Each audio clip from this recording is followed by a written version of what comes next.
Christian Tête-Doigt, meilleur ouvrier de France, cuisinier, amateur de roses à 16 h, même à 17 h. Vous venez, Christian, de voir le baptême d'une rose qui porte votre nom. Un peu d'émotion. Oui, effectivement, parce que ça me rappelle tellement de souvenirs. Comme je l'ai dit tout à l'heure, mon grand-père était un passionné de roses. Il était même rosiériste, c'est-à-dire qu'il faisait des greffes de rosiers. Et donc, je pense forcément à lui, avec tout ce qu'il m'a appris, de la façon dont on taillait les rosiers. Et voilà, c'est un petit moment un petit peu sympathique. Alors c'est vrai que bon, la rose, c'est vraiment un univers particulier. Hein, c'est un petit peu comme la gastronomie. C'est un petit peu un domaine de l'excellence quand même. Donc du coup, ça se rejoint quand même beaucoup. En plus là, on a fait une rose légèrement épicée. Hein. Elle est quand même d'un rouge assez sombre. Donc bien sûr, parce que je voulais quelque chose de rouge. On dirait une réduction balsamique un peu. Pourquoi pas. Chacun va y trouver un petit peu des choses différentes. Moi, j'avais voulu souhaiter une rose safran, mais rouge safran pestil, hein, pas décoction, on va dire. Hein. On n'est pas dans le curcuma, on est vraiment dans le safran pistil. Le vrai. Parce que c'est vrai que maintenant on vend beaucoup de safran et que c'est du curcuma à la sortie.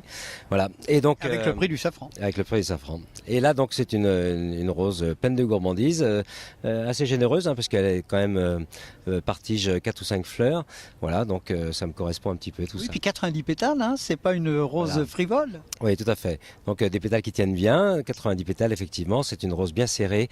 Voilà. Donc elle est charnue, gourmande, à souhait. On va voir des rosiers sur votre terrasse ici, superbe terrasse, sans doute la plus belle de Lyon.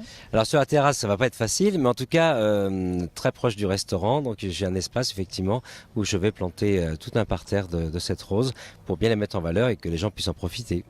Merci Christian Tête-Doigt. Le mot de la fin, FAIM, je crois que vous avez déjà concocté un petit dessert à base de ces pétales de la rose Tête-Doigt. Tout à fait, effectivement, parce que du coup, elle a une qualité gustative aussi.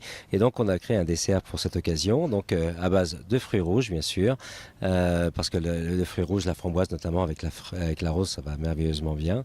Un petit peu de mûre et puis du cassis qu'on coupe d'ailleurs avec un petit peu de rose. Très bien. Merci Christian Tête-Doigt. On a bien compris que, sans aucun doute, cette rose allait bientôt avoir des étoiles. On croise les doigts. Merci Christian.